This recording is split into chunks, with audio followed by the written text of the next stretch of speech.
2026, 2027 సంవత్సరానికి బడ్జెట్ ఎలా ఉంటుందనేది నిన్ననే నిర్మలా సీతారామన్ గారు బడ్జెట్‌ని ప్రవేశపెట్టారు తొమ్మిదోసారి. ఆమె ప్రతి సంవత్సరం వచ్చినప్పుడు గూడా అనేక మెరుపులుంటాయి. అనేక సామెతలతో కూడి, ఎన్నో కొటేషన్స్‌తో కూడి ఆమె ప్రసంగం అంతా ఉంటుంది. బడ్జెట్ అంతా కూడా ఎలా ఉండబోతుంది? ఎవరికి లాభం? ఎవరికి నష్టం వస్తుంది? ఎవరు జాగ్రత్తగా ఉండాలనేది ప్రతి సంవత్సరం కూడా బడ్జెట్‌లో చాలా చాలా విషయాలుంటాయి. కానీ ఈ సంవత్సరం అలాంటి ఏమీ జరగలేదనేది చాలామంది మాట్లాడుతున్నారన్నమాట. దీనికి సంబంధించి జీవీసీ అసోసియేట్స్ వారు ప్రముఖ చార్టర్డ్ అకౌంటెంట్, ఆడిటర్ అయిన విజయేందర్ రెడ్డి గారు మనతో ఉన్నారు. ఆయన ఒకసారి అడిగి తెలుసుకుందాం. ఈ బడ్జెట్‌కి సంబంధించిన గొప్ప విశేషాలు ఏంటనేది ఆయన మాటల్లో విందాం. నమస్తే విజయ్ గారు. సార్ నమస్తే అండి. నమస్తే. సార్ ఏంటి అసలు ఏ మెరుపులు లేవు. ఇదివరకులాగా నిర్మలా సీతారామన్ గారు చాలా చమకులు, గిమ్కులతో మాట్లాడుతూ ఉండేవారు. ఈసారి చాలా సైలెంట్‌గా అయిపోయిందని అందరూ అనుకుంటున్నారు. అది నిజమేనా? అంటే మీరు అనుకున్నది కొంతవరకు నిజమే. ఎందుకంటే ప్రతి బడ్జెట్‌లోనూ ఏదో ఒక ప్రొవర్బ్‌తో స్టార్ట్ చేసేవాళ్ళు. లాస్ట్ టైం మనం డిస్కస్ చేసినప్పుడు దేశం అంటే మనుషులై, దేశం అంటే మట్టి కాదు, దేశం అంటే మనుషులై అని స్టార్ట్ చేశారు. అక్కడే వాళ్ళ మీనింగ్‌ని ఎగ్జిబిట్ చేసే విధంగా ఉండేది. ఈసారి ఏంటంటే అటువంటి ప్రొవర్బులు లేకుండా డైరెక్ట్‌గా బడ్జెట్‌లోకి వెళ్ళిపోయారు. కానీ బడ్జెట్‌లోకి వెళ్ళిన తర్వాత రకరకాల ప్రొవర్బులు కాదు కానీ కొత్త కొత్త జిమ్మిక్లు, కొత్త కొత్త పదాలు, కొత్త కొత్త విధానాలు ఉన్నాయి. లైక్ ఎగ్జాంపుల్ ఏహెచ్పిస్ అనే ఒక పాయింట్, కార్పొరేట్ మెథడ్స్ అని ఒకటి, ఏవిజిసి కంటెంట్ ల్యాబ్స్ అని ఒకటి, తర్వాత ఆరెంజ్ ఎకానమీ అని ఒకటి, మనం ఇప్పుడు వరకు నేషనల్ హైవేస్ ఉన్నాం, నేషనల్ వాటర్ వేస్ అని ఒకటి, రేర్ ఎర్త్ క్యారిడార్స్ అని ఒకటి, ఇలా దాదాపు ఒక 10-15 ఐటమ్స్ కొత్తగా ప్రవేశపెట్టారు. సో అవి డిఫరెంట్ ప్లేసుల్లో స్పీచ్లో చెప్తూ పోయింది. సో తప్పకుండా ఖచ్చితంగా ఈ బడ్జెట్లో కూడా జిమ్మిక్స్ వైబ్స్ ఉన్నాయి. ఏంటో ఒక్కొక్కటి మనం అడిగి తెలుసుకుందాం సార్. ఖచ్చితంగా ఒక్కొక్కటి ఇప్పుడు మీరు చెప్పిన వాటిలో కనుక మనం లెక్కేసుకుంటే స్మాల్ మీడియం ఎంటర్ప్రైజెస్ అని, ఎంఎస్ఎంఈ అని ఒక ఉండింది. దానికి సంబంధించి ఈ బడ్జెట్లో ఎటువంటి ఉన్నాయని మీరు చెప్తున్నారు? సో ఈ బడ్జెట్లో ఫస్ట్ చెప్పడం ఏంటంటే మేడము 3 కర్తవ్యాలను మేము నిర్దేశించుకొని ఈ బడ్జెట్ ప్రవేశపెడుతున్నాం. సో కొత్త పదం కర్తవ్యాలు బడ్జెట్లో లేవు. కర్తవ్య 1, 2, 3 అని. కర్తవ్య 1, 2, 3 అని మిక్స్గా చెప్పాలంటే sustainable manufacturing growth for the people aspirations including the participation of people అనే 3 కర్తవ్యాల మీద మేము ఈ బడ్జెట్ ప్రవేశపెడుతున్నాం. అంటే మ్యానుఫ్యాక్చరింగ్ సస్టైనబుల్గా ఉండాలి. అవును. సో సస్టైనబుల్ మ్యానుఫ్యాక్చరింగ్ అంటే ఆబ్వియస్లీ లార్జ్ స్కేల్ ఇండస్ట్రీ కాకుండా మీడియం స్కేల్ ఇండస్ట్రీలు, స్మాల్ స్కేల్ ఇండస్ట్రీలను ఎంకరేజ్ చేయడానికి ఈ బడ్జెట్లో చాలా ఇంపార్టెన్స్ ఇచ్చారు ఎంఎస్ఎంఈ సెక్టర్ చేసేదానికి. సో వాళ్ళ ఒక కాన్సెప్ట్ ఛాంపియన్ ఎస్ఎంఈస్ సో అనే ఒక కొత్త పదం తీసుకొని సో దానికి తగ్గ విధంగా తయారు చేసుకుంటూ వచ్చారు. ఓకే. ఇట్లాగా అనేక చాలా ఉన్నాయి కూడా. ఇప్పుడు ముఖ్యంగా మీరు గమనిస్తే ఇందులో డొమెస్టిక్ మ్యానుఫ్యాక్చరింగ్ అనే టాపిక్ కూడా ఉండింది. ఈ డొమెస్టిక్ మ్యానుఫ్యాక్చరింగ్లోనే ఈ ఎంఎస్ఎంఈ ఉంటుంది, అంతే కదా మీరు చెప్తుంది? డొమెస్టిక్ మ్యానుఫ్యాక్చరింగ్ అంటే దేశీయంగా మనం పారిశ్రామిక రంగాన్ని వృద్ధి చేయడం.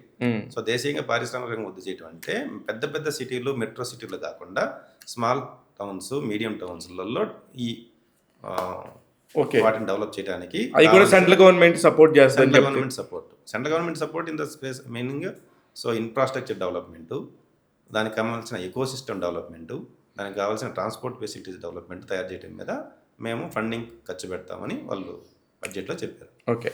అయితే ఇప్పుడు ఇదివరకు మన సిటీస్ అంటే కనుక 10 లక్షలు దాటిన వాళ్ళందరినీ కూడా వీళ్ళందరూ సెంట్రల్ గవర్నమెంట్కి సంబంధించిన స్కీమ్స్ అప్లై చేసేవాళ్ళు, లైక్ స్మార్ట్ సిటీస్ అని. అవును. సో అలా సో దానికి ఇప్పుడు ఏం చేశారంటే సిటీ ఎకనామిక్ రీజియన్స్ అని తీసుకొచ్చారు. ఓకే. సో సిటీ అంటే కొత్త నేమ్ అనమాట, సిటీ ఎకనామిక్ రీజియన్స్.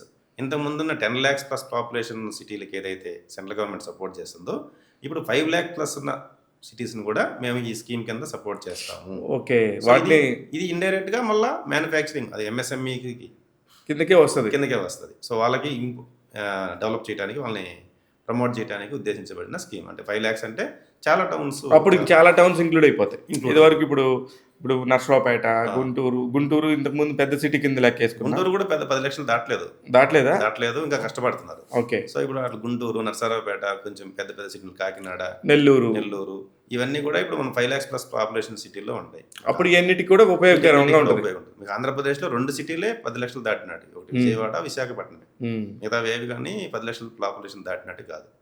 సో ఇప్పుడు 5 lakhs ప్లస్ పాపులేషన్ దాటినాడండి ఇంక్లూడ్ చేసి. అప్పుడు 5 lakhs దాటి అంటే ఇంకా అన్ని చాలా సిటీస్ వస్తాయి. ఇంకా చాలా సిటీస్ వస్తాయి. ఇప్పుడు తిరుపతి, నెల్లూరు ఇటువంటి అన్ని కూడా వస్తాయేమో.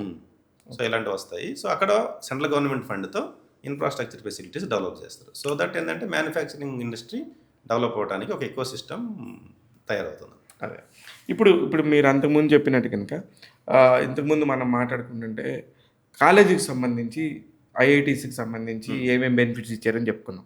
కానీ ఈసారి ఐఐటి ఐఐఎం లాగా ఇంకా కొత్త ఏమన్నా ప్రవేశపెట్టారా? అంటే ఎడ్యుకేషన్ సిస్టంలో ఇప్పుడు వరకు పేరెంట్స్ అంతా ఐఐటీలు, ఐఐఎంలు, డాక్టర్స్, సో అదర్ ఈ టెక్నాలజీ వైపే పరుగులు తీస్తున్నారు.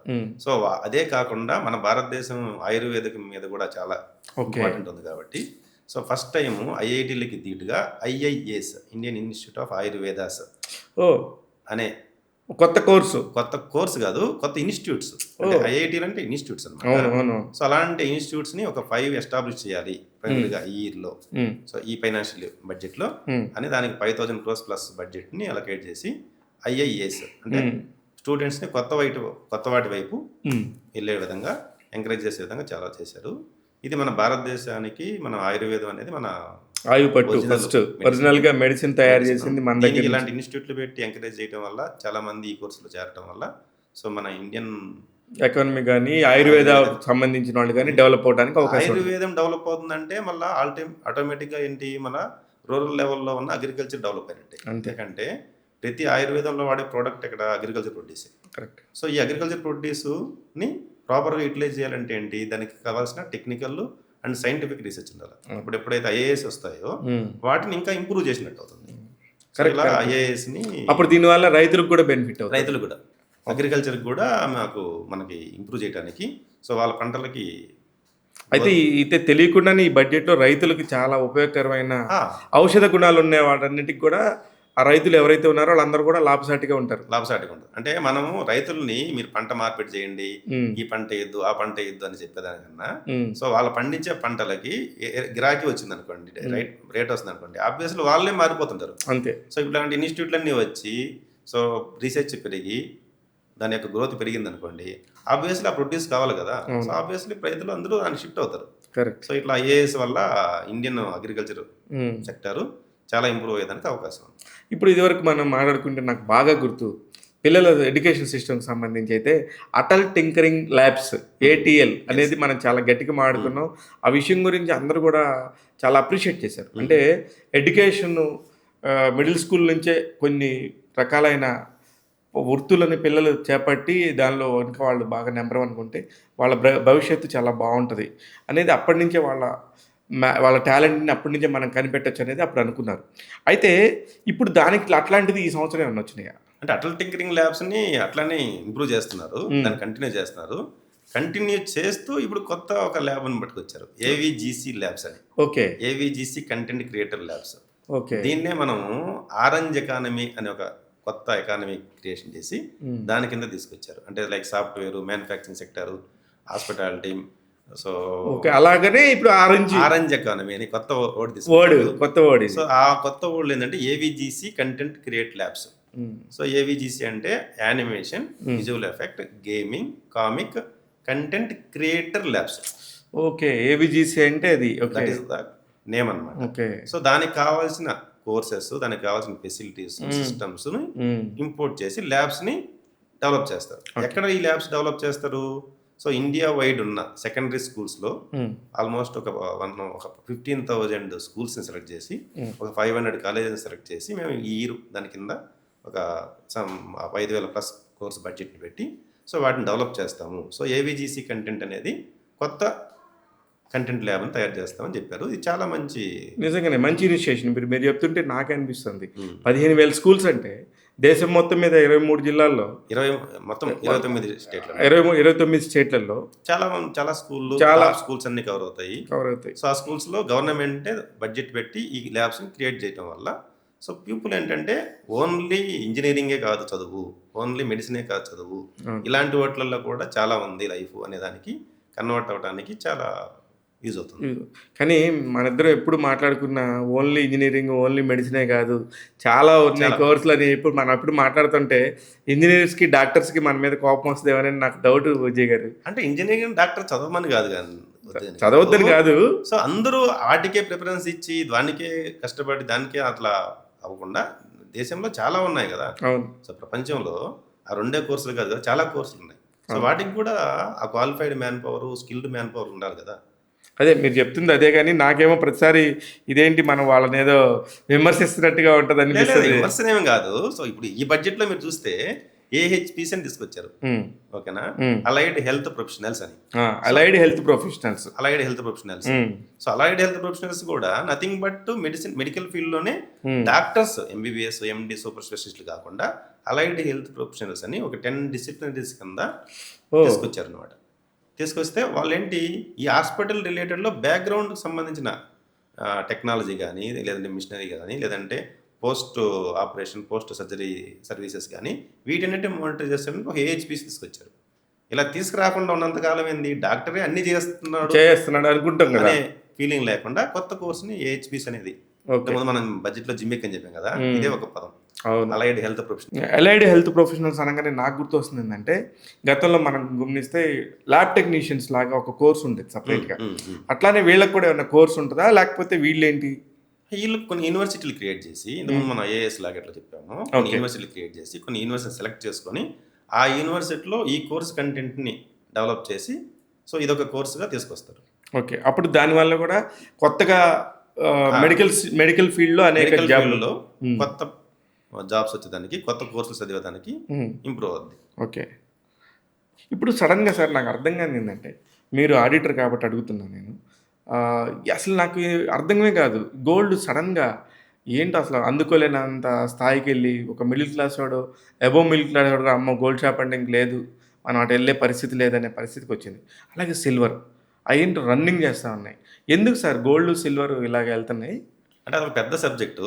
సింపుల్గా మీకు చెప్తాను, చెప్పండి. గోల్డ్ సిల్వర్ ఏంటంటే ఈ మధ్య కాలంలో, అంటే జనరల్గా పెరుగుతూ వస్తుంది, ఈ మధ్య కాలంలో ఓవర్ గ్రోత్ ఎందుకు వచ్చిందంటే, ప్రపంచ దేశాలన్నీ ఇంతకుముందు డాలర్లో ఇన్వెస్ట్మెంట్ పెట్టేటి, వాళ్ళకున్న అడిషనల్ ఫండ్స్ డాలర్స్లో ఇన్వెస్ట్మెంట్ పెట్టుకునేటి. సో డాలర్ మీద కాన్ఫిడెన్స్ లేక ఈ ప్రపంచ దేశాలన్నీ ఏంటంటే బంగారం మీద, సిల్వర్ మీద, ఈ ప్రీషియస్ మెటల్స్ మీద ఇన్వెస్ట్మెంట్ పెట్టడం జరిగింది. కరెక్ట్. సో ఎప్పుడైతే అన్ని దేశాలు దాన్ని కొనటం జరిగిందో, సో దాని ప్రైస్ డిమాండ్ పెరిగి దాని ప్రైసెస్ చాలా గ్రోత్ అయింది. సో ఎప్పుడైతే డాలర్ మళ్ళా దాని యొక్క కాన్ఫిడెన్స్ని బిల్డ్ చేసుకుంటుందో, సో ఆటోమేటిక్గా కొంతవరకు కరెక్షన్ వచ్చేదానికి అవకాశం ఉంది. సో ఆ కరెక్షన్ మనం మీరు చూస్తే ఒక 2 days బ్యాక్ చాలా డ్రాస్టిక్గా పడిపోయింది, చేంజ్ అయిందంటే దాని ఏంటంటే ప్రాఫిట్స్ తీసుకోవడం వల్ల సో అలా అయింది. సో బట్ అది దాని యొక్క గ్రోత్కి ఒక వన్ ఆఫ్ ద రీజన్ అన్నమాట. కానీ ఎందుకు ప్రపంచంలోని మదుపరులంతా కూడా గోల్డ్ సిల్వర్ మీద ఇన్వెస్ట్ చేయడం అనేది సేఫ్ అనుకుంటారా, లేకపోతే ఎట్లాగా? అబ్వియస్లీ ఇన్వెస్టర్లు నాలుగు రకాల investment, gold, precious metals, gold, silver, equities, mutual funds, lands, other bonds, ఇలా ఉంటాయి అన్నమాట. ఇలా వాటిలో ఏంటంటే ఏదైనా సరే ఏది గ్రోత్ అవుతుంది, ఏది సేఫ్గా ఉంటుంది అనే ఇన్వెస్ట్మెంట్ మీద ఎక్కువ మంది గోల్డ్, సిల్వర్ అనే దాని మీదకి ఇంట్రెస్ట్ చూపిస్తారు. అందులో మన దేశంలో ఏంటంటే గోల్డ్కి ఉన్న క్రేజ్ చాలా ఎక్కువ క్రేజ్ అనమాట. ప్రపంచ దేశంలో ఉన్న గోల్డ్ అంతా దాంట్లో 25%, 30% మన దగ్గరే ఉంటుంది. సో అట్లా గోల్డ్కి ఉన్న క్రేజ్ వల్ల అదే. అయితే ఇప్పుడు ఈ ఆరెంజ్ ఎకానమీకి సంబంధించి ఇంకా ఏదైనా మంచి పాయింట్ ఏదైనా ఉందా? ఆరెంజ్ ఎకానమీకి ఉన్న మంచి పాయింట్ అంటే అదే ఏవిజిసి కంటెంట్ ల్యాబ్స్ని క్రియేట్ చేయడం వల్ల స్టూడెంట్స్లో 6th క్లాస్ నుంచి ఇంటర్మీడియట్ వరకు, డిగ్రీ వరకు ఉన్న కాలేజీని సెలెక్ట్ చేసుకుంటారు. అంటే ఎవరికైనా క్రియేటివిటీ ఎక్కడ డెవలప్ అవుతుంది, వాళ్ళ కెరీర్ ఆబ్జెక్టివ్ ఎక్కడ సెలెక్ట్ చేసుకుంటారు, ఆ ఏజ్లోనే సెలెక్ట్ చేసుకుంటారు. సో ఆ ఏజ్లో సెలెక్ట్ చేసుకునేటప్పుడు వాళ్ళకి ఆ ఫెసిలిటీస్ ఉండి వాళ్ళ దానికి డెవలప్మెంట్ ఉందనుకోండి, ఖచ్చితంగా పీపుల్ సో వాటి వైపు వచ్చేదానికి, అట్రాక్ట్ అయ్యేదానికి అవకాశం ఉంది. So that is one of the AVGC. Education సిస్టమ్కి సంబంధించి ఇంకేమన్నా జరిగినాయా కొత్తగా? అంటే ఈ బడ్జెట్లో మనకి 5 ఎడ్యుకేషన్ యూనివర్సిటీ టౌన్షిప్స్ని తీసుకొచ్చారు. యూనివర్సిటీ టౌన్షిప్స్ కొత్తది. యూనివర్సిటీస్ అంటే ఏంటి, ఎడ్యుకేషన్ని ఇవ్వటము, దానికి సంబంధించిన వాళ్ళని డెవలప్ చేయడం వరకే ఉంటుంది. ఇట్లా కాకుండా టౌన్షిప్ అంటే, యూనివర్సిటీ టౌన్షిప్ అంటే ఈ యూనివర్సిటీలో ఎడ్యుకేషన్తో పాటు దానికి రిలేటెడ్గా ఇండస్ట్రీస్ డెవలప్మెంట్ కానీ దాన్ని ఇంపాక్ట్ చేసి, ప్రాక్టికల్ నాలెడ్జ్ని వాళ్ళకి ఇంపాక్ట్ చేసి మార్కెట్కి పంపించడానికి యూజ్ అయ్యే దాని విధంగా తయారు చేయడం, అంటే స్కిల్ డెవలప్మెంట్ కదా. అలా స్కిల్ డెవలప్మెంట్ కూడా అక్కడే అయ్యే విధంగా 5 యూనివర్సిటీస్ని, యూనివర్సిటీ టౌన్షిప్స్ని అదే కొత్తగా తీసుకొచ్చారు. ఈ 5 ఎక్కడ పెడతారు అనేది వాళ్ళు చెప్తారు, బడ్జెట్లో చెప్పారు. తర్వాత ఈచ్ డిస్ట్రిక్ట్కి ఒక గర్ల్స్ హాస్టల్ని తీసుకొచ్చారు కొత్తగా. ఈచ్ డిస్టిక్కి ఈచ్ డిస్టిక్కి ఇంటిగ్రేటెడ్ మన సీఎం రేవంత్ రెడ్డి గారు ఇంటిగ్రేటెడ్ యంగ్ ఇండియా స్కూల్స్ ఎలా తీసుకొచ్చారో అలాగే ఆ కాన్సెప్ట్ మోటివేషన్తో వీళ్ళు కూడా ఒక ఇంటిగ్రేటెడ్ గర్ల్స్ హాస్టల్ని ప్రతి డిస్టిక్ ఒకటి సూపర్. అంటే మన తెలంగాణ గవర్నమెంట్ నుంచి కూడా ఒకదాన్ని వాళ్ళు ఎవ్రీ టైం ఎక్కడి నుంచి ప్రతి ఎక్కడ మంచి జరిగినా ఎక్కడ మంచి జరిగినా తీసుకుంటారు. ఓకే, అలాంటి దానిలోని ఇప్పుడు రేవంత్ రెడ్డి గారు చేసిన ఇంటిగ్రేటెడ్ యంగ్ ఇండియా స్కూల్ లాగా వీళ్ళు కూడా ఇంటిగ్రేటెడ్ గర్ల్స్ హాస్టల్ ఒకటి పూర్తిగా సెంట్రల్ బడ్జెట్ కేటాయించి మేము ఇస్తాము అని చెప్పి ఇచ్చారు. అది ఇప్పుడు లొకేషన్స్ ఒక్కొక్క జిల్లాకు ఒక్కొక్కటి కాబట్టి ఇస్తారు. దాదాపు ఒక 500. సో ఇంతకుముందు మీరు చెప్పారు కదా బడ్జెట్ లో ఏ స్టేట్ బెనిఫిట్ అయింది అని. సో అన్ని స్టేట్లు బెనిఫిట్ అవుతాయి. అంతేలే, ఎప్పుడైనా కేంద్ర బడ్జెట్కి సంబంధించి అన్ని స్టేట్లు బెనిఫిట్ అవుతాయి, కానీ ఏ స్టేట్ అయితే ఆ గవర్నమెంట్కి సపోర్ట్ లేదో వాళ్ళు కొద్ది గొప్ప విమర్శకి దారి తీస్తారు కొద్దిగా. అది ఉంటుంది ఎప్పుడైనా కూడా, ఎంత బాగా చేసినా కూడా ఇది వాళ్ళ మీద ఏదో ఒక మచ్చ చూపించాలి అనే దానిలో ఉంటుంది. అది దృక్పథం, అది పొలిటికల్ ఈక్వేషన్, దానికి ఏముంది, మనం ఏం చెప్పలేము దానికి ఉపయోగం. అయితే నేను చూస్తే మాత్రం నాకు బాగా అనిపించింది, మనం హెడ్లైన్స్లో చూసింది, ఎస్పెషల్లీ ఒక తెలుగు వాడిగా తెలుగు న్యూస్ పేపర్లో చూసింది, రైల్వే క్యాడర్స్కి సంబంధించి చాలా పెద్ద న్యూస్ అనిపించింది. నాకు అనిపించింది, నేను న్యూస్కి అనిపించింది, అబ్బా ఇంత 350 కిలోమీటర్ల వేగంతో బెంగళూరుకి, అంటే బెంగళూరు 2 గంటల్లోనే వెళ్తామా 3 గంటల్లో వెళ్తామా, ఆబ్వియస్గా 4 గంటలు వెళ్ళినా కూడా అది చాలా తక్కువ సౌకర్యవంతంగా వెళ్ళినట్టే. అంటే వాళ్ళ వేగం ఎక్కడ చెప్పలేదు, కానీ పేరు వచ్చి హై స్పీడ్ రైల్ నెట్వర్క్స్ అని పెట్టారు. నో కొన్ని చోట్ల 350 కిలోమీటర్ల వేగంతో అని చెప్పారు, కానీ మీరు ఇప్పుడు హై స్పీడ్ నెట్వర్క్ అని చెప్తున్నారు, కానీ గతంలో దానికి బుల్లెట్ ట్రైన్స్ అని పెట్టేవారు. ఇప్పుడు ఎందుకు వాటి పేరు మార్చారు? దీనిలో ఏమైనా మతలబు ఉందంటారా? అంటే బుల్లెట్ ట్రైన్ అనే పదం అనేది ఒక రెగ్యులర్ వర్డ్ అయిపోయింది కాబట్టి హై స్పీడ్ రైల్ నెట్వర్క్ అంటే టెక్నాలజీ పేరు అదే కదా. సో దాని నామినిక్లేచర్ అట్లానే ఉన్నా కానీ bullet train nothing but high speed rail network. Okay, so high speed rail network కింద సో క్యారిడార్లని కొన్ని సెలెక్ట్ చేశారు. సో ఆ క్యారిడార్లో మేజర్గా మన తెలుగు రాష్ట్రాలే కొంచెం బాగా కవర్ అవుతున్నాయి, ఎందుకంటే మన హైదరాబాద్ హబ్గా so Bombay to Pune, Pune to Hyderabad, Hyderabad to Bengaluru, Hyderabad to Chennai. So main corridor ఇదే చేశారు. సో హైదరాబాద్ సౌత్ లోనే ఎక్కువ ఉన్నాయి, ఒక మహారాష్ట్ర ఒకదాన్ని కలుపుకున్నారు.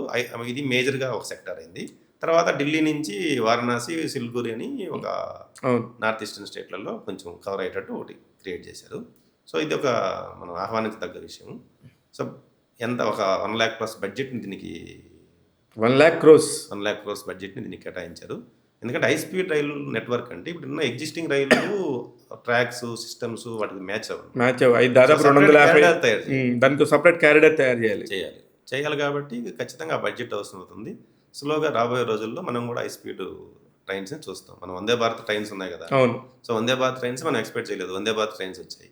సో వందే భారత్ ట్రైన్స్లో ఉన్న డిఫెక్ట్ ఏంటంటే అవి 130-150 కిలోమీటర్ స్పీడ్ ఉన్నారు, కానీ అంత స్పీడ్లో ట్రావెల్ చేయలేకపోతున్నాయి because of old network system వల్ల.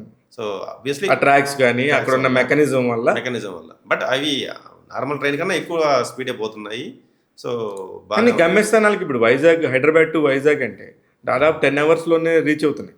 8 hours రీచ్ అయిపోతుంది. మరి 8 hours రీచ్ అవుతుంటే బాగానే వెళ్తున్నట్టు.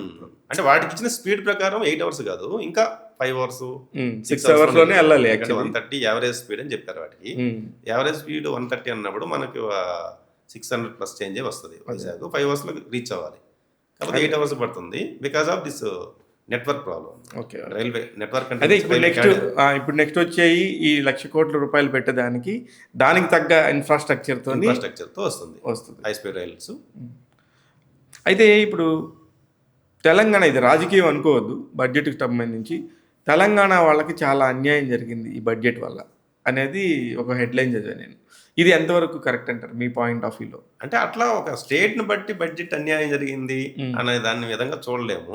ఎందుకంటే ఇప్పుడు హైదరాబాద్ హబ్ గా మనం ఇప్పుడు చెప్పుకున్న పాయింట్ లో అదే హైదరాబాద్ తెలంగాణలో పాటే కదా. అదే ఆ పాయింట్ మనకి రాజకీయ నాయకులకి ఎందుకు కనబడలేదు? రాజకీయ నాయకులు వాళ్ళ యొక్క ఆస్పెక్ట్స్ లో వాళ్ళ పర్సెప్షన్ లో బడ్జెట్ చెప్తారు. అక్కడ సెంట్రల్ లో ఉన్న గవర్నమెంట్ వేరు, ఇక్కడ స్టేట్ లో ఉన్న గవర్నమెంట్ వేరు, కాబట్టి వాళ్ళ పాయింట్ ఆఫ్ వ్యూ వాళ్ళు చెప్తారు. రాదు. ఎందుకంటే ఇప్పుడు మనం చెప్పిన 15,000 ఏవిజీసీ ల్యాబ్స్ వస్తాయి, రేపు పొద్దున 500 కాలేజ్ వస్తాయి, ఐఐఏ లో ఒకటి రావచ్చు మనకి హైదరాబాద్ కి. సో ఇవన్నీ కూడా రేపు క్రియేట్ అవుతాయి కదా. బడ్జెట్ లో ఏంటంటే ఇమీడియట్ గా ఏమి ఇచ్చారు అనేది చూస్తున్నారు, కానీ బడ్జెట్ లో ఉన్న ఫెసిలిటీస్ రేపు పొద్దున ఏం వాడుకుంటారు అనేది మీద కాకుండా అదే. అయితే సార్ ప్రతి సంవత్సరం బడ్జెట్ మనం వస్తుంది, ప్రతి సంవత్సరం కూడా బడ్జెట్ అన్నీ ఉంటాయి. ఈ సంవత్సరం బడ్జెట్ ఇది ఇన్ని 1,00,000 కోట్లు అని, ఇవన్నీ కూడా నిజంగానే జరుగుతాయి అంటారా? ఇది నెక్స్ట్ ఇయర్ కల్లా ఇమ్మీడియట్గా జరుగుతుంది అంటారా ఈ బడ్జెట్లో కేటాయించిందంతా ఆ కూడా? బడ్జెట్లో కేటాయించిందంతా జరుగుతుంది. మ్మ్. అంటే బడ్జెట్ కేటాయిస్తారు. ఇప్పుడు 1,00,000 కోట్లు కారిడార్ రైల్వే కారిడార్ కేటాయించారు. ఈ 1,00,000 కోట్లు ఒక 1 ఇయర్లో మనం ఖర్చు పెట్టలేం కదా. 1,00,000 కోట్లు 1 ఇయర్ ఖర్చు పెట్టలేము. అదే నేను 1,00,000 కోట్లు చెప్తుంది. ఏం చేస్తారంటే ఆ, 3 years లో 5 years లో అని చెప్తారు. ఓకే. సో బడ్జెట్ అలొకేట్ చేస్తారు. మ్మ్. This is a budget allocation and estimation. Hmm. Expenditure incur అయ్యేటప్పటికి ఏంటంటే అది 1, 2, 3 years లో ఇన్కర్ అవుతుంది. ఎందుకంటే లార్జ్ సైజ్ ప్రాజెక్ట్ మనం 1 year లో చేసేసేది కాదు కదా. ఓకే. కానీ మనం ఎంత బడ్జెట్స్ గురించి మాట్లాడుకున్నా ఒక సామాన్యుడు ఇప్పుడు మీరు చెప్పినవి అయితే కొత్త కొత్త పేర్లు, ఎప్పుడు వినని పేర్లు, ఫస్ట్ టైం వింటున్న పేర్లు మాత్రమే వచ్చినాయి. అందువల్ల సామాన్యుడికి అర్థం కాలేదు. ఇప్పుడు సామాన్యుడి భాషలో కనుక అర్థం చేసుకుంటే దాదాపు కొన్ని ఐటమ్స్కి సంబంధించి చాలా రేటు తగ్గబోతుంది అని చెప్పారు. ముఖ్యంగా డ్రగ్స్, నేను చదివింది అయితే కనుక డ్రగ్స్ ఇప్పుడు మెడిసిన్స్కి సంబంధించి, హాస్పిటల్కి సంబంధించి, హాస్పిటాలిటీకి పీపుల్ని బాగా చూసుకోవాలనే ఉద్దేశంతో చాలా వరకు ముఖ్యంగా డయాబెటిక్ కానీ క్యాన్సర్కి సంబంధించిన వాళ్ళకి సంబంధించి చాలా బెనిఫిట్స్ ఇస్తున్నామని చెప్పారు. దాని గురించి మీ ఏమంటారు? సో మరి వాళ్ళు చెప్పిన కర్తవ్యాల్లో అది కూడా ఒక కర్తవ్యం ఉంది. ఓ కర్తవ్యం. ఓకే, కర్తవ్యాస్లో ఈసారి కర్తవ్యాస్. మెడికల్ అంటే డొమెస్టిక్ మెడికల్ ఫెసిలిటీస్ ని ఇన్ఫ్రాస్ట్రక్చర్ ని బాగా డెవలప్ చేయాలి. ఎందుకంటే కంట్రీలో ఉన్న పాపులేషన్ లో ఈ డిసీజెస్ రెండు రకాలుగా డివైడ్ చేస్తారు.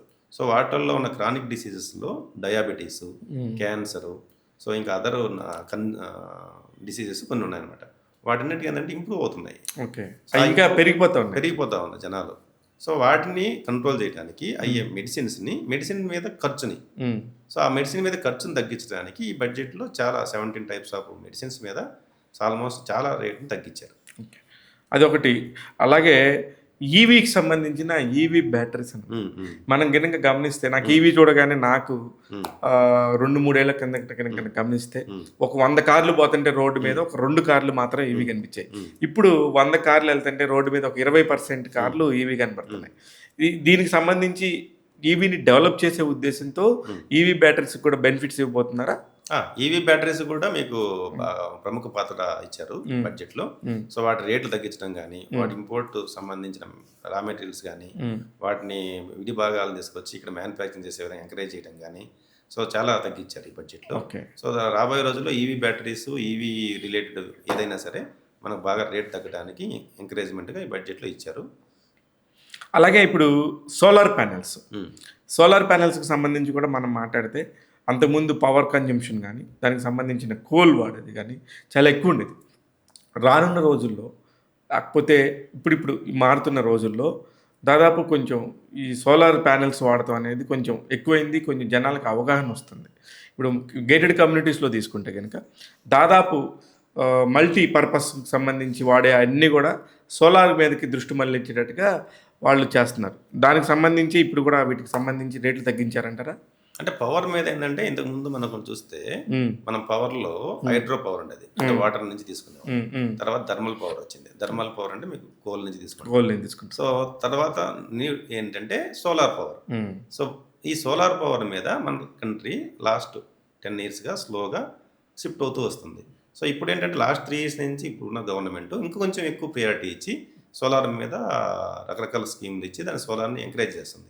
సో ఎంకరేజ్ చేయాలంటే ఏంటి, సోలార్ మ్యానుఫ్యాక్చరింగ్, సోలార్ అంటే సోలార్ యొక్క ప్యానెల్స్ దానికి సంబంధించిన విడిభాగాలు అవన్నీ మన ఇండియాలో అంత డెవలప్ కాలేదు కాబట్టి వాటి యొక్క మ్యానుఫ్యాక్చరింగ్ చేయడానికి, వాటి యొక్క విడిభాగాలు తీసుకొచ్చి అసెంబ్లీ చేయడానికి వాడే వాటి మీద మన ట్యాక్సెస్ ఇది తగ్గించారు.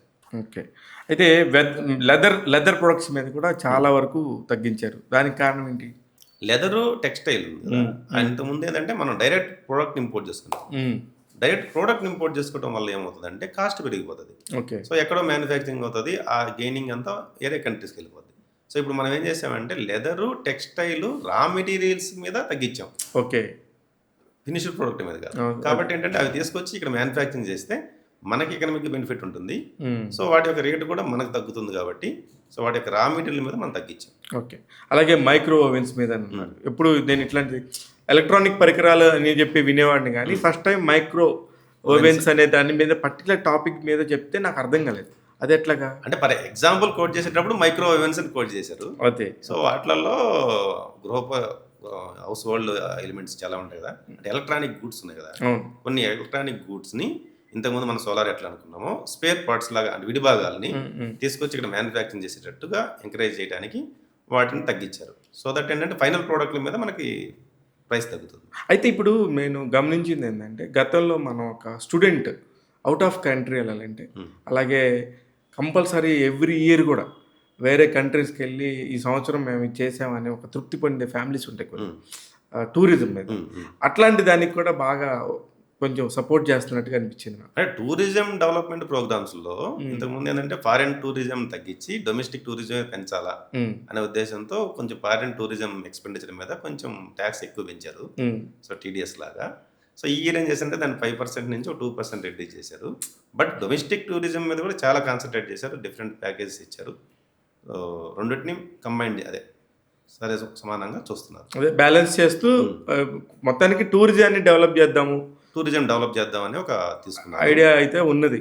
దాదాపు మనకు చూస్తే బడ్జెట్లో 1,50,000 గైడ్స్ని ట్రైన్ చేయాలని ఒక టార్గెట్ పెట్టుకున్నారు. అది ఇది ఫస్ట్ టైం. సో ఇప్పుడు 1,50,000 గైడ్స్కి మంచి గవర్నమెంట్ జాబ్ లాగా తయారవుతుంది. అదొక మంచి వాళ్ళకి ఉపయోగమే, మంచిది. ఎందుకంటే మనం ఈ మధ్య రీసెంట్గా నేను రామప్ప టెంపుల్కి వెళ్ళాను. ఆ రామప్ప టెంపుల్ అన్ని చూసాం కానీ అక్కడ చూస్తే మనకి ఏమర్థం అవుతుంది, అది ఎప్పుడు 11వ శతాబ్దంలో 13వ శతాబ్దంలో కట్టిన టెంపుల్. దాని గురించి చూస్తే ఏం అర్థం కాదు. ఆ రోజు ఫుల్ క్రౌడ్ ఉన్నారు, అక్కడ ఒక్కటే గైడ్ ఉన్నారు. ఆ ఒక్క గైడ్ అంతమందికి ఎట్లా ఎక్స్ప్లెయిన్ చేస్తారు? సో మనం ఇంట్రెస్ట్ ఉంది కాబట్టి 2 గంటల సేపు వెయిట్ చేసి ఆయనతో ఆ టెంపుల్ గురించి అంతా చెప్పించుకొచ్చాం. అట్లా కాకుండా 4-5 మంది గైడ్స్ ఉన్నారు అనుకోండి, 4 రకాలుగా 4 చెప్తారు. వాళ్ళకి ఒక ఎంప్లాయ్మెంట్ లాగా తయారు, ఎంప్లాయ్మెంట్ క్రియేట్ అవుతుంది. పీపుల్ ఎక్కువ మంది రావడానికి కూడా ఇంట్రెస్ట్ చూపిస్తారు, ఆస్కారం ఉంటుంది. అయితే ఇప్పుడు విదేశీ విద్యకి సంబంధించి గతంలో టారిఫ్లు చాలా ఎక్కువ ఉండే. స్టూడెంట్స్ మీద ఇంట్రెస్ట్లు కానీ, స్టూడెంట్కి సంబంధించిన బ్యాంక్ లోన్స్ కానీ, వాటికి సంబంధించిన వీసాలు కానీ ఇవన్నీ ప్రొవైడ్ చేయడానికి చాలా ఇబ్బంది పడేవాళ్ళు. ఈ గవర్నమెంట్ పరంగా కానీ ఇంకో పరంగా కానీ అనేక రకాలైన అడ్డంకులు ఉన్నాయి. ఇప్పుడు ఆ అడ్డంకులన్నింటినీ తీసేస్తాము, స్టూడెంట్స్ కొంచెం లిబరల్గా వెళ్ళిపోయి వేరే కంట్రీస్లో కూడా చదువుకునే వెసులుబాటుని కదిలిస్తున్నాం అని చెప్పారు. ఎప్పుడు ప్రభుత్వము విదేశీ విద్యని తగ్గించడం అంటే ఏం చేయలేదు. కాకపోతే ఎక్స్పెండిచర్ మీద కొన్ని రకాల రిస్ట్రిక్షన్స్ పెట్టారు, కొంత టీడీఎస్లు చేశారు. సో దాని టీడీఎస్లో కూడా ఈ ఏంటంటే లిమిట్ పెంచి కొంచెం రేట్ తగ్గించారు. అందువల్ల ఏంటంటే అది ప్రైమరీగా అదే చెప్పడానికి ఉంది. కానీ విద్యనైతే విదేశీ విద్యని ఎంకరేజ్ చేయడం అంటే ఎంకరేజ్ చేసినట్టు ఉండదు, అట్లా అని చెప్పి ఎంకరేజ్ చేయకుండా ఉన్నట్టు ఉండదు. ఓకే, వాళ్ళకి సంబంధించి ఏం కావాలో అది ఇస్తూ ఉంటారు అంతే. అలాగే వెళ్ళిన వాళ్ళని ఎంకరేజ్ చేస్తారు తప్ప కావాలని మీరు వెళ్ళండి అని ఉండదు. ఎందుకంటే ప్రభుత్వం ఏంటంటే మన ఇండియాలో ఇన్ని ఫెసిలిటీస్ ఉన్న తర్వాత విదేశీ విద్యని ఎంకరేజ్ చేయాలన్నంత ఉత్సాహం చూపించదు. సూపర్. అయితే సార్ ఇక్కడ ఇప్పుడు అన్నీ కూడా బెనిఫిట్స్ గురించి మాట్లాడారు. ఏ బ్రాండ్స్కి సంబంధించి ఇబ్బందికరమైన పరిస్థితి ఉంటుంది? ఇప్పుడు ఎవరెవరు ఖచ్చితంగా ట్యాక్స్ బెనిఫిషియల్లో వస్తారు, ఏ రంగాలు వాళ్ళు ఇబ్బంది పడే పరిస్థితి ఉంది, గతంలో కంటే ఇప్పుడు వాళ్ళు ఎక్కువ ట్యాక్సులు పే చేయాల్సి వస్తుంది అనే పరిస్థితి ఏ రంగాలకు ఉంది? అంటే ఏ రంగాలు ట్యాక్స్ బెనిఫిట్ అంటే ఎక్కువ అయ్యే రంగాలు అంటూ ఏముండవు. అంటే కొన్ని ఉంటాయి అనుకోండి, అవి చాలా కష్టమైన ఉంటాయి అనుకోండి, అవి మన ఇండియన్ డొమెస్టిక్ మార్కెట్ని ఇబ్బంది పెట్టేట్టు ఉంటాయి అనుకోండి, అలాంటి ప్రోడక్ట్ల మీద ట్యాక్స్ పెంచుతారు. ఓకే, ఒకటి. ఉదాహరణకి tobacco, okay, Indian foreign liquor, costly luxury watches, ఇలాంటివి ఏంటంటే అవన్నిటి మీద ట్యాక్స్ పెంచుతారు. ఓకే, అర్థమైంది. ఇప్పుడు పెంచిన వాటిలో ఇప్పుడు ఈ బడ్జెట్లో మీరు గమనిస్తే కనుక ఎక్కువ ట్యాక్సులు పెంచిన ఏంటి? ఇప్పుడు మనం అన్ని తగ్గించిన వాటి గురించి మాట్లాడాం, ఇప్పుడు ట్యాక్సులు పెంచిన వాటి గురించి మాట్లాడాం. ట్యాక్సులు పెంచిన వాటి మనం చెప్పాం కదా, లగ్జరీ వాచెస్ అంతే, అమ్ముడే అలాంటి కొన్ని ఐటమ్స్ లిస్ట్ ఉంటుంది, చాలా లిస్టు. మనం మైన్గా కనబడేవి అయ్యాయి కాబట్టి అవి చెప్తాం మనం. Okay okay. ఇంకొక కొత్త వర్డ్ విన్నాను సార్ ఈసారి బడ్జెట్లో, కెమికల్ పార్క్స్ అంటే ఏంటి? కెమికల్ పార్క్ అంటే ఏం లేదు, మనం మ్యానుఫ్యాక్చరింగ్ సెక్టర్ క్లస్టర్స్ అలా చెప్తాం కదా, అలాగే ఒక 3 కెమికల్ పార్క్స్. మనం ఫార్మాసిటీ అన్నాం కదా ఇంతకు ముందు, ఫార్మాసిటీ లాగా ఫ్యూచర్ సిటీ చేస్తా ఉన్నారు కదా, అలాగే సో ఆల్ ఫెసిలిటీస్ ఉండి ప్లగ్ అండ్ ప్లే సిస్టమ్ తీసుకొస్తాము. ఓకే, గవర్నమెంటే ఖర్చు పెట్టి ప్లగ్ అండ్ ప్లే సిస్టమ్ లాగా తీసుకొస్తాము కెమికల్ పార్క్స్. దానికి కెమికల్ పార్క్స్ అని పేరు పెట్టారు. ఇంతకుముందు ఏంటంటే ఓన్లీ ల్యాండ్ అలొకేషన్ చేయడం, అదర్ ఎక్కువ ఫెసిలిటీస్ ఇస్తారు, ఇన్ఫ్రాస్ట్రక్చర్ అలా. కానీ ఇక్కడ కొత్తగా ఏం చేశారంటే కెమికల్ పార్క్లో so plug and play system లాగా గవర్నమెంటే అన్ని క్రియేట్ చేసి మ్యానుఫ్యాక్చరింగ్ చేసుకోవడానికి ఫెసిలిటీ ఇస్తుంది. అది సెంట్రల్ గవర్నమెంట్ ఎన్ని ప్రాంతాల్లో ఇస్తున్నారు అది ఏమన్నా? ఒక 3 ప్రాంతాల్లో ఇస్తామని ఇచ్చారు, ఓకే 3 నెంబర్స్. ఓకే. సో అవి బడ్జెట్లో అది దానికి ఉదాహరణగా చెప్పుకుంటే మన టీ హబ్ చెప్పుకోవచ్చేమో తెలంగాణకు సంబంధించి. ఇప్పుడు అక్కడ ప్లగ్ అండ్ ప్లే లాంటిది అదే నథింగ్ బట్ ఇప్పుడు సాఫ్ట్వేర్ కి మనం ఈ టీ హబ్ ఇండస్ట్రీకి టీ హబ్ ఎలాగో అలాంటి దాన్ని కెమికల్ పార్క్స్ అంటే ఈ ఫార్మా రిలేటెడ్ దాంట్లో ఇస్తామని చెప్పారు. ఇప్పుడు ఇందాక మీరు మాట్లాడుతా ఈసారి కొత్త వర్డ్స్ చాలా ఉన్నాయని నేషనల్ వాటర్ వేవ్స్ అని చెప్పారు. అంటే ఏంటి సార్? నేషనల్ వాటర్ వేవ్స్ అంటే ఇంతకుముందు పాత కాలంలో మనం ఈ ట్రాన్స్పోర్ట్ కానీ ఇవన్నీ వాటర్ వేస్ ద్వారా జరిగేది. సో వాటర్ వేస్ ఈ మధ్య ఏంటంటే ఇంటర్నల్ వాటర్ వేస్. ఇప్పుడు కూడా ఇంటర్నేషనల్ గా మనం వాటర్ వేస్ వాడుతున్నాం పెద్ద పెద్ద రవాణాకి. ఇప్పుడు ఇంటర్నల్ గా అంటే కంట్రీలో కూడా సో నేషనల్ వేస్ ని అంటే వాటర్ వేస్ ని డెవలప్ చేయాలని కొత్త పదం నేషనల్ హైవేస్ లాగా నేషనల్ వాటర్ వేస్, అదే ఎన్హెచ్ లాగానే నేషనల్ వాటర్ వేవ్స్ NWV అని చెప్పి ఒకటి తీసుకొచ్చారు. సో దానికి కావాల్సిన ఎకో సిస్టము, దానికి కావాల్సిన షిప్ బిల్డింగు, సో దానికి కావాల్సిన వాటన్నిటిని డెవలప్ చేస్తాము అని దాంట్లో కూడా బడ్జెట్ బాగానే ఇచ్చారు. ఓకే. అయితే ఇప్పుడు వీటికి సంబంధించి ఇప్పుడు నేషనల్ హైవేస్ కంటే హైవేస్ కట్టారు సార్, వాటర్ వేవ్స్కి ఏముంటాయి? వాటర్ వేస్ కంటే కొన్ని చిన్న చిన్న ప్రాబ్లమ్స్ ఉంటాయి, అవి క్లియర్ చేయటము. సో ఈ షిప్ బిల్డింగ్ ఉంది కదా, షిప్ బిల్డింగ్ని ఎంకరేజ్ చేసి తక్కువ కాస్ట్లో మీడియం సైజు లో సైజు ఉన్న షిప్స్ని డెవలప్ చేయటం వల్ల సో దానికి మనకు బాగా ఉపయోగపడుతుంది. మనకి ఏం చెప్పారంటే ఒరిస్సా నుంచి ఈ తమిళనాడు, కేరళ, ఆంధ్రప్రదేశ్ కవర్ చేస్తూ ఈ సెగ్మెంట్లో ఈ వాటర్ వేస్ని డెవలప్ చేస్తాం, కొన్ని కారిడార్స్కి అలాగా డెవలప్ చేస్తా అని చెప్పారు. ఇంకా ఆడిటర్స్కి సంబంధించి, చార్టెడ్ అకౌంటెంట్స్కి సంబంధించి ఒక చిన్న కథ విన్నాను, అది ఎంతవరకు నిజం ఏంటనేది మీరు చెప్పండి. సో కార్పొరేట్ మిత్రాస్ అని ఒక కాన్సెప్ట్ తీసుకొచ్చారు. ఓకే. సో కార్పొరేట్ మిత్రాస్ అంటే ఇంతకుముందు చెప్పాం కదా మన డాక్టర్స్లో AHPCని తీసుకొస్తున్నారని. సో అట్లనే chartered accountants, ICI institute, ICMA institute ఉన్నాయి కదా, వీటిలో పాస్ అయిన వాళ్ళే ఇండియాలో టాప్ మోస్ట్ ప్రొఫెషనల్స్గా రికగ్నైజ్ చేస్తారు. కరెక్ట్. అంటే వీళ్ళకి ఏం చేస్తారంటే టోటల్ ఇంటర్నేషనల్ నాలెడ్జ్తో సహా వచ్చేటట్టు కోర్సులు పెట్టి అది డిలే అవుతున్నాయి అనమాట. అట్లా కాకుండా కార్పొరేట్ మిత్రాస్ అనేసి ఈ ఇన్స్టిట్యూట్లలోనే సబ్ కేటగిరీ లాగా తయారు చేయమని. సో అవి ఏంటంటే పాస్ అయిన వాళ్ళు ఈ టైప్ 2, టైప్ 3 సిటీల్లో ఎస్టాబ్లిష్ చేసుకుని ప్రాక్టీస్ చేసుకోవడానికి కానీ, లేదంటే MSME ఇండస్ట్రీలో జాబ్కి కానీ ఇంప్రూవ్ చేసుకోవడానికి కార్పొరేట్ మిత్రాస్. సో పేరు కార్పొరేట్ మిత్రాస్ పెట్టారు. మేబీ దాని తర్వాత నేమ్స్ ఒక ఇన్స్టిట్యూట్లో ఒక్కొక్క పేరు పెడతారేమో, సో ఒక నామినేషన్ ఇస్తారు. సో ఇది చాలా మంచి ఇనిషియేషన్. ఎందుకంటే అందరూ కామర్స్ ఇండస్ట్రీ వైపు రావట్లేదు. సో ఎందుకంటే ఉన్న కోర్సులు అవే, ఆ కోర్సులో పాస్ అవుతామో పాస్ అవ్వలేమో అనే ఒక భయం ఎక్కువ మంది రావట్లేదు. సో ఒక సెగ్మెంట్ అంటే పాస్ అయ్యామనుకోండి, ఈ క్వాలిఫికేషన్ రికగ్నైజ్ చేసి నేను ఇది చేసుకోవచ్చు అనేది మంచి పద్ధతి. అదేలేండి, మీకు నేను మామూలుగా సామాన్య భాషలో చెప్పాలంటే గతంలో పాలిటెక్నిక్ రానోడు IITకి వెళ్ళేవాడు, అర్థమైంది అంతే కదా? అంతే కదా. IIT, పాలిటెక్నిక్, ఇంజనీరింగ్, IITలో ఇంజనీరింగ్. అవును. సో ఇప్పుడు చార్టర్డ్ అకౌంటెంట్ IITలో ఇంజనీరింగ్ లాంటిది చార్టర్డ్ అకౌంటెంట్. అవును. సో అంత నాలెడ్జ్ని దీన్ని డివియేట్ చేసి లెవెల్లో, రూరల్ లెవెల్లో వరకు ఈజ్ అవ్వదు కదా. అవును. సో ఈ రూరల్ లెవెల్లో వరకు ఈజ్ అవ్వాలంటే ఒక మీడియం సెగ్మెంట్, మిడ్ సెగ్మెంట్ తీసుకొస్తే సో ఈ MSME ఇండస్ట్రీస్కి ప్రొఫెషనల్ సపోర్ట్ ఉంటుంది. అది సూపర్. అంటే దీనివల్ల ఎంతో మందికి ఎంప్లాయ్మెంట్ కూడా దొరుకుతుంది. ఇప్పుడు మీరు ఇందాక చెప్పినట్టు కూడా ఆ డాక్టర్స్ IIA లాగా ఇప్పుడు ఆయుర్వేదకి సంబంధించి ఒక కొత్త ఇన్స్టిట్యూట్ వచ్చినట్టే, ఇట్లాగనే మీరు ఇందాక చెప్పినట్టు మెడికల్ ఫీల్డ్లో కూడా ఒకటి చెప్పారు మీరు, వాళ్ళకి సంబంధించిన అలైడ్ హెల్త్ ప్రొఫెషనల్స్, ఇలాగ డిఫరెంట్ సెక్టార్స్లో కొత్త ఉద్యోగాలకి ఈ సంవత్సరం బడ్జెట్ నాంది పలకబోతుంది అనేది నాకు అనిపిస్తుంది. అంటే ముందు కదా పంట మార్పిడి చేసుకొని రైతుని అడిగేదానికన్నా, కోర్సుని నువ్వు మార్చుకోని స్టూడెంట్ అడిగేదానికన్నా అవకాశాలు కల్పించావు అనుకోండి, ఆటోమేటిక్గా వాళ్ళే మారిపోతారు. సూపర్ సార్, చాలా బాగా చెప్పారు. ఇది తీసుకొచ్చారు, చాలా చాలా బాగుండింది సార్. అయితే పర్ఫెక్ట్గా ఉండింది. ఓకే, నేను అనుకున్నాను ఈసారి ఏమీ హడావుడి లేదు, పెద్ద గందరగోళాలు లేవు, ఏదో అలా వచ్చి మామూలుగా చర్చలాగా అలా ప్రజెంట్ చేశారనుకున్నాను. కానీ ఇన్ని రకాల మార్పులు ఉన్నాయి ఈ సంవత్సరాలు, కానీ ఇన్ని లక్షల కోట్లకు సంబంధించిన బడ్జెట్ కదా. ఈ రూపాయి రాక గవర్నమెంట్కి ఎలా వస్తుంది, ఎలా ఖర్చు పెడుతున్నారో దానికి డీవియేషన్ కరెక్ట్గానే ఉందంటారు ఈసారి? ఎప్పుడు అది బడ్జెట్ ఏంటంటే ఎస్టిమేట్ అండి. సో ఎంత రెవెన్యూ ఎస్టిమేట్ చేస్తాము, ఎంత లోన్స్ ఎస్టిమేట్ చేస్తాము, ఎంత ఎక్స్పెండిచర్ని మనం డిఫరెంట్ సెక్టార్లో ఖర్చు పెట్టాలన్నదే point. Okay. So last year మనం 40 lakhs క్రోర్స్ చూసాము, ఇప్పుడు 50 lakhs క్రోర్స్ చూసాం. సో 50 lakhs క్రోర్స్లో ఎంత 35 crores ఏమో మన రెవెన్యూ ద్వారా వస్తుంది. రిమైనింగ్ క్యాపిటల్ వేస్లో అంటే డెట్స్ కానీ ఇంకోటి కానీ ఇంటర్నల్ సేవింగ్స్ ద్వారా వస్తుందని చెప్పి ఎస్టిమేషన్ వేశారు. సో దానికి రిలేటెడ్గా ఏమేమి ఎక్స్పెండిచర్ ఖర్చు పెడతాము అని తయారు చేసే ఒక చార్టే బడ్జెట్. So super. దీంట్లో ఏంటంటే నెంబర్ ఆఫ్ ఐటమ్స్ ఉంటాయి కాబట్టి ఒక్కొక్క సెక్టార్కి ఏమేమి ఇచ్చారు, ఒక్కొక్క స్టేట్కి ఏమేమి ఇచ్చారు అనేది మళ్ళీ సబ్ కేటగిరీ. ఇప్పుడు టోటల్గా 29 స్టేట్లు లెక్కేసుకుంటే ఏ స్టేట్కి గణనీయమైన లాభాలు వచ్చినాయని మీరు అనుకుంటున్నారు? గణనీయమైన లాభాలన్నది బడ్జెట్ చూసి చెప్పలేము, ఎందుకంటే ప్రతిపక్షాలేమో ఒక రకంగా చెప్తాయి, గవర్నమెంట్లో ఉన్న వాళ్ళు, పార్టీలో ఉన్న వాళ్ళు ఇంకోలాగా చెప్తారు. సో అందరినీ కలుపుకొని దేశం యొక్క సర్వతోముఖాభివృద్ధికి యూజ్ అయ్యేటట్టు బడ్జెట్ తయారు చేస్తారు కాబట్టి ఏ గవర్నమెంట్ అయినా అలానే చేస్తుంది. సో ఇది Indian budget, not political budget. Anyways sir, super, చాలా మంచి ఇన్ఫర్మేషన్ ఇచ్చారు విజయ్ గారు.